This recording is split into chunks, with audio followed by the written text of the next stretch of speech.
So I just saw The Joker, and I've been wanting to talk about this for a while, mostly because of the controversy surrounding the film prior to its release and now even post-release.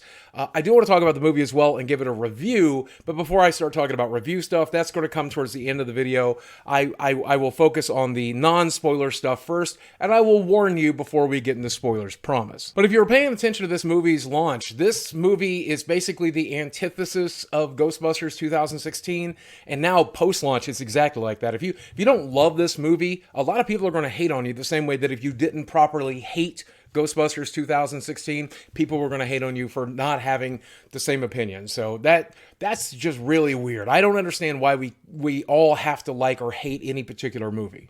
But this movie got heavily politicized, not just by Twitter or people like you and me, but it got heavily politicized by the media as well. The media seemed to be afraid or perhaps even encouraging copycats of the Joker, thinking that bad things could happen on launch weekend or that the idea behind what they thought this movie was going to be would inspire people to basically become the Joker, which, now that I've seen the movie, seems like anything. It couldn't be further from the truth. There's also a lot of people talking about gender politics here. A lot of people saying that the people who would not enjoy Captain Marvel or refuse to see that would go see Joker instead because it had a male lead instead of a female lead.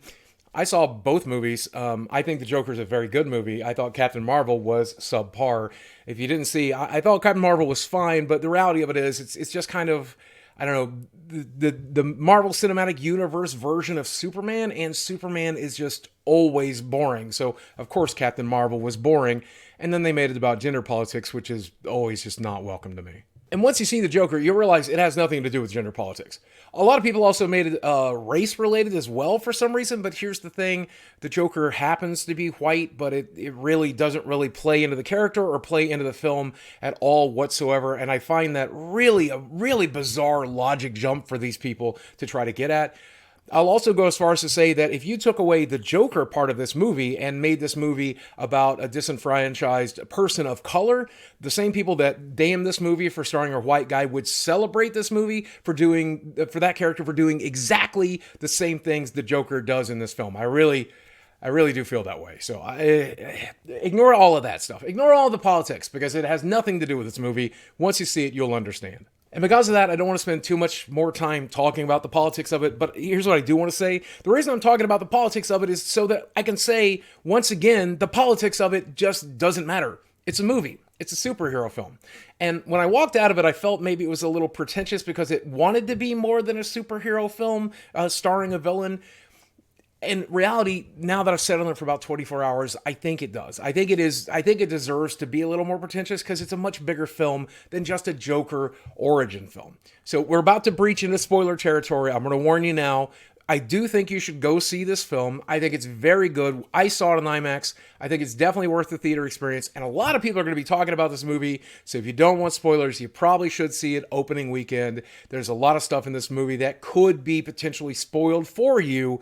So, yeah, go see it as soon as you can if you don't want that movie spoiled for you. Otherwise, it's okay to wait until it's home. Not a lot of crazy action or anything like that. Nothing you really need to see on the big screen. It would be fine to see it at home. Just know that if you do, you're probably going to get a fair number of things spoiled. I think this is right for meme territory.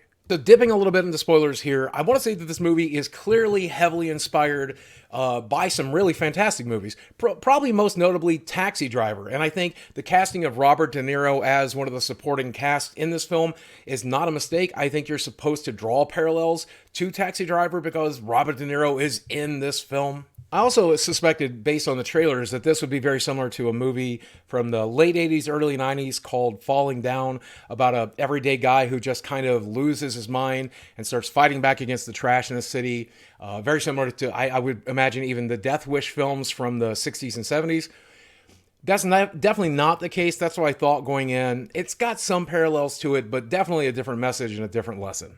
And I can't help but say that the first act of this film is kind of slow, and it really kind of beats you over the head with its message and making sure that you fully understand every aspect of Fleck's life and make sure that you understand what they're trying to do with this film. It's not till the second act that things get really interesting, and then the third act is absolutely fantastic. That's when things start to unravel, not just Arthur Fleck's mind, but actually the plot that they've weaved so far. That's when things start really coming apart, and I think it's worth waiting through. So if you get bored in the first or second half, I think the third act really brings it home. I think you'll love it.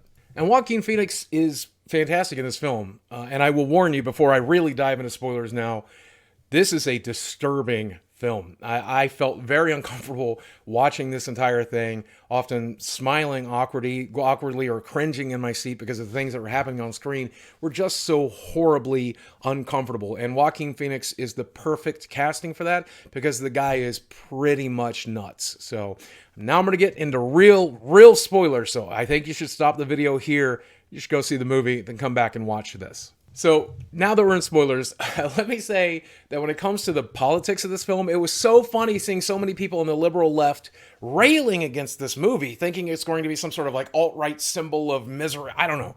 I don't know what they were expecting. But this movie is very much anti-capitalism. It is very much pro-mental health. These are things that people on the left are supposed to stand for, and that's definitely the message of this film. But fortunately, the message doesn't get in the way of this incredible character study of Arthur Fleck, of the Joker, and of the character itself. And it doesn't really get in the way of the plot. It's something that's happening in the background, and sure, Arthur is inspiring it, but he's not causing it. It's a really weird dichotomy because I think it's how a supervillain would actually be created. He just does the things that he has to do, does the things that he wants to do, and it ends up having a much bigger impact than he would have originally anticipated. That's what happens in this film. As Arthur kills 3 people in a subway, and he's dressed in his clown makeup as he does it, he ends up being an inspiration to the people who are rioting. Otherwise, he doesn't cause the riots. He's not the reason it's happening, but he does serve as a bit of a symbol, and that's what gives him his super villain style powers in this telling of the Joker. And I think that's fascinating because I've never seen an origin story for the Joker. The Joker has always been a mystery for me in all of the films and all of the movies and all of the television shows, and I never really read any origin comics. So to have an origin for the Joker, I think this is a really good one. And if I'm being entirely honest, I kind of wish this was what DC movies were. If they want to go with a grimmer, darker, weirder tone, this is a great way to do it. Now, I don't know if you could do that once you start introducing Superman and Batman. I think that kind of ruins it. But if there are other smaller characters like this that DC wants to put into the world, I think this is a great way to do it. These character-driven stories are fantastic. And obviously, they're going to have a small budget. They probably won't do as well in China because, they're so character-driven and less action-driven. But who cares about that? It's okay to still make movies for Americans, right? And a lot of the stuff they do with the Arthur Fleck character is kind of predictable. I mean, you got the basic stuff. He lives with his mom. He loses his job. He's not very successful in his career. He has mental issues. He's a bit of an incel. He's a bit of a loner. He's an angry person. He doesn't really get human connections. Like, all of that is pretty basic stuff, but the way they did it in this movie is fantastic. I think probably one of my favorite scenes is when he's in the comedy club and he's studying other comics because he wants to be a comic, and he's laughing at really bizarre, awkward times. And I don't know if they were trying to explain to us that he didn't know what was funny. He didn't know how to make people laugh. I'm not really sure the part of that scene, but that scene just made me cringe so badly because I can kind of understand that, having trouble relating to people throughout my entire life.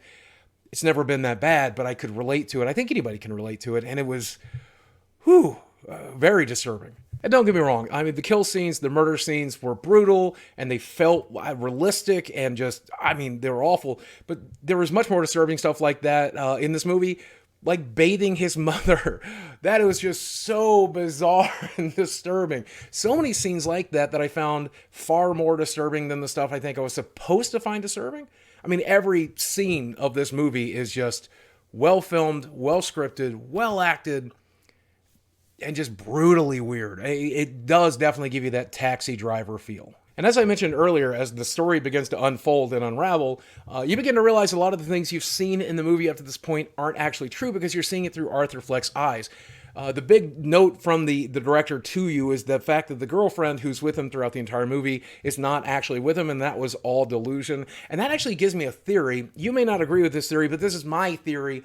I think the second half of that film is seen through Arthur's eyes as well. I don't think it's full delusional, But I don't know whether or not he actually went on the show that he was supposed to go on. But I feel like anything that happened after that reveal could have been embellished in Arthur's mind. Probably wasn't exactly what happened, right? It was his version of it, as is the rest of the movie as well. So I think maybe we're supposed to hold it up through that lens, but I don't really know. It makes me want to see it a second time because I want to see if there are other nods in the film that tell you that all of this is probably more Arthur's delusion than it is reality, even though these things were also happening. And I think the biggest evidence point that that might be reality is the fact that when he went on the television show, if you've ever been on a television show, if you've ever seen a television show, even if it was live, they would have shut that down immediately as things started going wrong. They would have never broadcasted even a fraction of what happened on that television set. So how much of that is reality? How much of that is Arthur Fleck's delusion? I don't really know. I just think that's the deeper layer of this movie, and I think that even though it's got a lot of good plot turns and it's well acted, it's well scripted, I think the movie is actually deeper than I was giving it credit for when I walked out of it. I called it pretentious on Twitter. In retrospect, I think that's a mistake. I think the movie has some real depth to it. So, should you see this movie? Yes. Should you see it opening weekend? Probably, if you don't want spoilers. You should go see it on the big screen, not because of the action, not because of anything like that, just because of the timing. You should definitely see it as soon as you can because I feel like there's plenty of stuff in this film that could be spoiled for you if you don't want spoilers. If you've already seen it, I'm curious if you agree with my opinion or my theory down in the comments section below. I thought it was a fantastic film. I think that we're in this like Superman world or post superhero world where we're starting to deconstruct the genre. You've got the Heroes television show on Amazon. Now you've got this Joker film. You've got a lot of anti-heroes. You've got a lot of interesting stuff happening with the formula, and I want them to continue to do that with these movies. So that's just one man's opinion. I could be wrong. Guys, thanks for watching. I love you very much, and I'll speak with you again soon.